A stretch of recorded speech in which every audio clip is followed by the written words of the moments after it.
시간이란 참 묘한 존재입니다. 어느 순간은 너무도 천천히 흘러가는 것 같다가 또 어떤 날은 한순간에 훅 지나가 버리곤 하지요. 이 이야기는 한 여인의 마음속에 깊게 새겨진 상처와 그 상처가 만들어낸 긴 여정을 담고 있습니다. 오늘의 주인공은 박은정. 은정은 평범한 시골 마을에서 태어나 자란 여학생이었습니다. 조용하고 내성적인 성격 탓에 친구들 사이에서 주목받는 경우는 드물었지요. 하지만 그 소심함 뒤에는 늘 책을 사랑하고 글을 쓰며 세상을 바라보는 섬세한 눈이 있었습니다. 그런 은정에게도 가장 아끼는 친구가 있었습니다. 같은 반, 같은 동네에서 자주 어울리던 이미경. 미경은 은정과 정반대의 성격을 지녔습니다. 화려한 외모, 사람을 끌어당기는 말솜씨, 그리고 무엇보다 무리의 중심에 서는 힘. 은정은 미경 곁에서 늘 작은 그림자처럼 따라다니곤 했습니다. 그러던 어느 날, 은정의 인생에 깊은 금이 가는 사건이 일어납니다. 그날은 고등학교 2학년 시절, 어느 따뜻한 봄날이었습니다. 점심시간이 끝나고 교실로 돌아온 은정은 이상한 낌새를 느꼈습니다. 자신의 책상 서랍에 넣어둔 작은 지갑이 보이지 않았던 것이지요. 그 지갑에는 며칠 전 아르바이트로 모은 돈과 부모님께 받은 용돈이 들어 있었습니다. 은정에게는 정말 소중한 돈이었습니다. 급히 주위를 둘러보던 은정은 미경의 손에 익숙한 무늬의 지갑이 들려 있는 걸 보게 됩니다. 가슴이 철렁 내려앉았습니다. 하지만 차마 내 거야라고 말할 수 없었습니다. 왜냐하면 미경은 반에서 일진으로 통했기 때문입니다. 선생님 앞에서는 천사 같은 얼굴을 하고 있었지만 친구들 사이에서는 무서운 존재였지요. 은정은 그날 이후 미경을 바라보는 눈빛이 달라졌습니다. 예전처럼 웃으며 대화할 수가 없었습니다. 그러나 입 밖으로 꺼낼 수 없는 비밀. 가슴 깊은 곳에서 울분처럼 쌓여만 갔습니다. 그 작은 지갑 사건은 은정의 인생에 커다란 흔적을 남겼습니다. 겉으로는 아무 일 없는 듯 살아갔지만 속으로는 미경에 대한 분노와 배신감이 깊이 각인된 것이었지요. 그리고 시간은 흘러 은정은 대학을 졸업하고 사회로 나가게 됩니다. 대학 시절 은정은 조용히 공부하며 시간을 보냈습니다. 그리고 결국 대기업의 비서직으로 취업에 성공했습니다. 그녀의 하루하루는 바쁘고 분주했지만 마음속 어딘가에 항상 채워지지 않는 공허함이 있었습니다. 주변 사람들과의 관계도 그저 형식적일 뿐 진정한 마음을 나누는 이는 없었습니다. 왜일까요? 어쩌면 그 고등학교 시절의 상처가 은정을 여전히 묶어두고 있었는지도 모릅니다. 그러던 어느 날 은정은 뜻밖의 만남을 갖게 됩니다. 오랜만에 나간 동창 모임에서 바로 그 미경을 다시 보게 된 것이지요. 미경은 예전과는 달리 한층 더 성숙한 모습이었습니다. 잘 꾸민 외모, 당당한 태도, 그리고 세련된 말투까지. 마치 시간이 그녀에게만 좋은 선물을 준 듯 했습니다. 은정아, 정말 오랜만이다. 잘 지냈어? 밝게 웃으며 다가오는 미경의 모습에 은정은 어쩔 줄 몰랐습니다. 겉으로는 미소를 지었지만 속으로는 심장이 미친 듯이 뛰고 있었지요. 그 순간 은정의 머릿속에 오래 묵혀둔 기억이 번개처럼 스쳐갔습니다. 바로 그 지갑. 그리고 말하지 못했던 수많은 분노와 치욕이 함께 되살아났습니다. 은정은 스스로에게 속삭였습니다. 그래, 이제는 다르게 해보자. 그때처럼 당하기만 하지는 않겠다. 그 순간부터 은정의 삶은 조금씩 다른 길을 걷게 됩니다. 겉으로는 반갑게 지내는 친구처럼 보였지만 그녀의 내면에는 오직 하나의 불꽃이 타오르고 있었습니다. 복수. 그날 이후 은정과 미경은 예전처럼 다시 자주 만나게 되었습니다.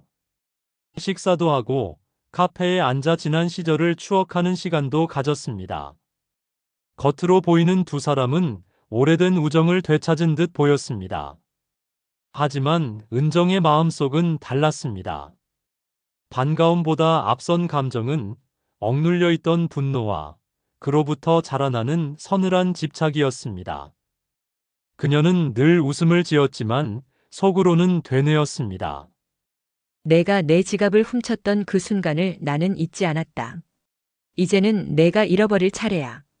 은정은 미경의 삶을 유심히 관찰하기 시작했습니다. 미경은 이미 결혼을 했고 한 아이의 엄마가 되어 있었습니다. 남편은 잘 알려진 회사의 중간 간부, 성실하고 가정적인 인물로 보였습니다. 아이 또한 밝고 건강하게 자라나고 있었지요. 겉으로 보기에 미경의 삶은 완벽했습니다. 남들이 부러워할 만한 안정과 행복을 동시에 갖고 있었습니다. 그 모습은 은정에게 견딜 수 없는 자극이 되었습니다. 그토록 괴롭히고 빼앗아가고 무력하게 만들었던 미경이 아무렇지도 않게 행복한 삶을 살고 있다니.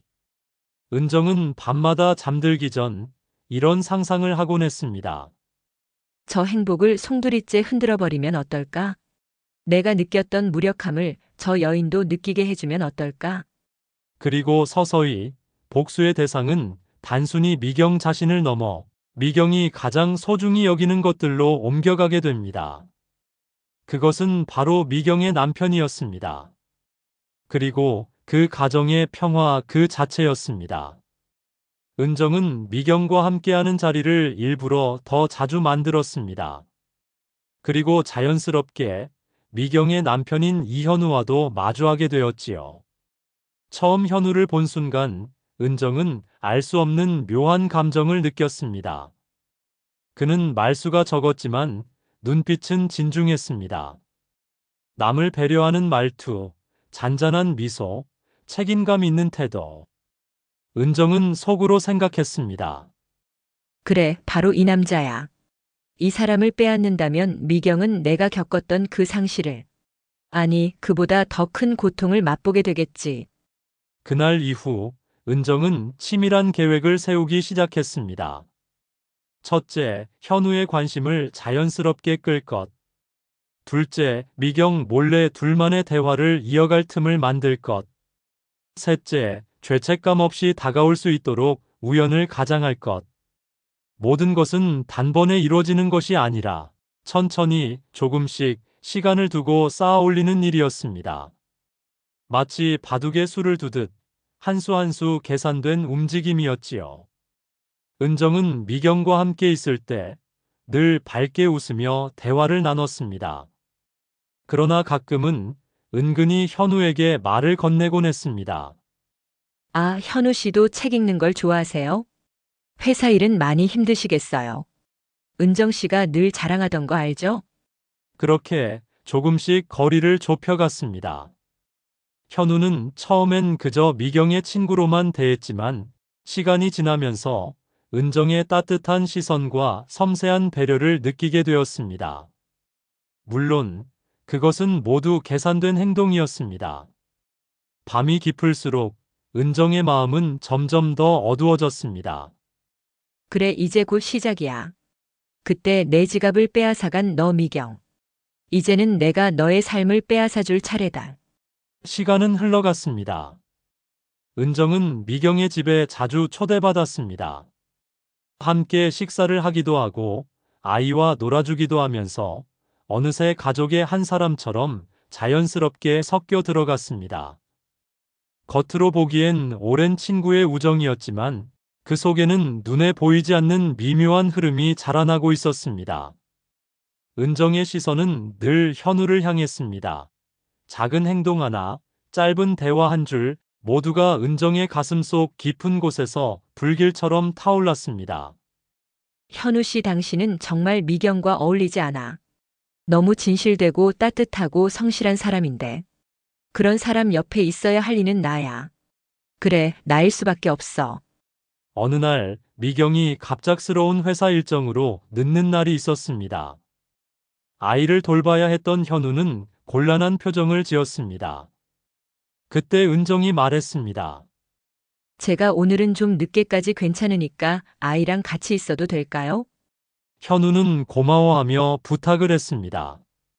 그날 은정은 아이와 놀아주며 웃는 현우의 모습을 처음으로 가까이서 바라볼 수 있었습니다. 그의 따뜻한 미소, 아이를 대하는 다정한 말투. 은정은 점점 더 빠져들고 있음을 느꼈습니다. 그러면서 동시에 마음속에서 차가운 음성이 울렸습니다. 좋아, 이제 한 걸음 다가간 거야. 이건 우연이 아니라 기회야. 은정은 일부러 작은 배려들을 이어갔습니다. 현우가 힘들어 보일 때면 따뜻한 차를 내주었고 아이의 이야기를 들으며 웃어주었습니다. 그리고 때로는 미경의 불평을 가볍게 흘려내리듯 받아주기도 했습니다. 그럴수록 현우는 은정을 단순한 아내의 친구가 아닌 신뢰할 수 있는 사람으로 느끼게 되었습니다. 그 관계는 아주 천천히 그러나 분명하게 변해가고 있었습니다. 밤마다 은정은 잠들지 못했습니다. 머릿속에는 현우의 얼굴이, 웃음이, 목소리가 떠올랐습니다. 그래, 이제 조금만 더 다가가면 돼. 조금만 더 내 마음을 내 쪽으로 끌어오면 돼. 그러나 그 속삭임과 함께 또 다른 그림자가 어김없이 따라왔습니다. 은정아, 내가 지금 하는 일은 단순한 사랑이 아니야. 이건 복수야. 절대로 잊지 마. 내가 지금 원하는 건 사랑이 아니라 파괴야. 은정은 스스로에게 대답했습니다. 알고 있어. 그렇지만 괜찮아. 사랑이든 복수든 결국 결과만이 중요하니까. 결정적인 사건은 어느 비 오는 저녁 찾아왔습니다. 미경은 술자리 모임으로 늦는다고 연락을 했고 현우는 아이를 재우고 난 뒤 홀로 거실에 앉아 있었습니다. 그때 은정이 찾아왔습니다. 늦을 것 같아서요. 그냥 잠깐 들렀어요. 혹시 필요한 거 있나 해서요. 현우는 잠시 놀란 듯 했지만 곧 미소를 지었습니다. 두 사람은 차를 마시며 이야기를 나누기 시작했습니다. 비 내리는 창밖 풍경, 고요한 집안, 아이의 고른 숨소리. 모든 것이 마치 운명처럼 두 사람만의 공간을 만들어 주었습니다. 대화는 길어졌고 현우는 은정 앞에서 점점 마음을 열기 시작했습니다. 그는 회사에서의 고민, 가족을 지키기 위한 무게, 그리고 아내에게조차 쉽게 털어놓지 못했던 마음속 깊은 이야기들을 흘려내기 시작했습니다. 은정은 조용히 고개를 끄덕이며 그의 이야기를 받아주었습니다. 그리고 마침내 현우의 눈빛은 은정을 깊게 바라보았습니다. 은정의 심장은 거세게 뛰고 있었습니다. 그래, 바로 이거야. 이제 시작이야. 은정은 미경의 남편 민수와의 관계를 점점 공고히 해갔습니다. 처음에는 그저 우연을 가장에 마주쳤지만 이내 은정은 치밀하게 계획을 세워 민수의 마음을 흔들기 시작했습니다. 퇴근 후 민수는 회사 근처에서 종종 은정을 마주쳤습니다. 은정은 늘 밝은 미소와 따뜻한 위로로 민수를 맞이했습니다. 그 과정에서 민수는 점점 은정에게 마음을 열게 되었죠. 그러나 은정의 마음은 단순한 사랑이 아니었습니다. 그녀에게 민수는 복수의 도구였고, 동시에 미경에게서 빼앗아야 할 마지막 상징 같은 존재였습니다. 시간이 흐르면서 은정과 민수는 은밀한 관계를 이어갔습니다. 미경은 눈치채지 못했지만 어느 순간부터 민수의 시선과 마음이 자신에게서 멀어져 있음을 어렴풋이 느꼈습니다. 밤이 깊을수록 민수는 집보다 은정의 곁에서 위안을 찾았습니다. 아이를 재우고 홀로 남겨진 미경은 이유를 알 수 없는 불안감에 사로잡히곤 했습니다. 그리고 마침내 은정의 치밀한 계획은 결실을 맺기 시작했습니다. 민수는 점점 아내와 거리를 두었고 은정에게 의지하는 시간이 늘어났습니다. 그러던 어느 날 미경은 우연히 민수의 휴대전화에서 은정의 이름을 발견하게 되었습니다. 처음에는 대수롭지 않게 넘기려 했지만 대화의 내용이 예사롭지 않았습니다. 다정한 말투, 그리고 부부만이 나눌 수 있는 듯한 친밀함. 미경의 손은 떨렸습니다. 머릿속에 수많은 질문이 맴돌았지만 답은 하나뿐이었습니다. 남편과 친구, 두 사람의 배신. 미경은 은정을 불러냈습니다. 고등학교 시절부터 이어져 온 질긴 인연, 그리고 이제는 남편을 두고 맞서야 하는 현실. 은정아, 우리 솔직하게 이야기하자. 내가 내 남편과 무슨 관계인지. 미경의 목소리는 차가웠지만 그 속에는 눈물이 묻어 있었습니다. 은정은 잠시 침묵하다가 마침내 웃음을 지었습니다. 그 웃음은 차갑고 잔인했습니다. 미경아, 너 기억 안 나? 고등학교 때 내가 가진 걸 내가 어떻게 했는지. 난 항상 당하기만 했어. 이번에는 반대야. 민수는 이제 내 사람이야. 그 순간 미경은 깨달았습니다. 이 모든 건 단순한 불륜이 아니라 은정의 오랜 복수였다는 것을. 미경은 무너졌습니다. 그러나 아이를 생각하며 버텨야 했습니다. 민수를 붙잡으려 했지만 이미 그의 마음은 은정에게 기울어 있었습니다. 결국 민수는 미경을 떠났습니다. 남겨진 미경은 아이와 함께 홀로 삶을 이어가야 했습니다. 한편 은정은 오랫동안 꿈꿔왔던 복수를 완성했다고 믿었습니다. 친구의 남편을 빼앗고 그녀의 삶을 무너뜨렸으니 말입니다. 하지만 이상하게도 마음 한켠이 허전했습니다. 어릴 적 지갑 하나로 시작된 원한이 이렇게까지 이어질 줄은 그녀 자신도 몰랐습니다. 민수와 함께 있으면서도 은정은 진정한 행복을 느끼지 못했습니다. 그녀의 웃음 뒤에는 늘 공허함이 맴돌았죠. 세월이 흐른 후 은정은 문득 거울 앞에 서서 자신을 바라보았습니다. 주름이 늘어난 얼굴, 공허한 눈빛. 그제야 깨달았습니다. 복수는 달콤하지 않았다는 것을. 남의 것을 빼앗았다고 상처도 치유되지 않았습니다. 그녀는 결국 모든 것을 가졌지만 동시에 모든 것을 잃고 말았습니다. 그리고 마음속으로 속삭였습니다. 지갑 하나로 시작된 내 인생의 복수국, 결국 날 무너뜨린 건 나 자신이었구나. 상처는 또 다른 상처를 낳고 복수는 공허함만을 남깁니다. 이 이야기의 끝에 우리는 묻습니다. 진정한 승리는 무엇이고 이 이야기의 승자는 누구일까요? 이상으로 한 여자의 파란만장한 삶의 이야기였습니다.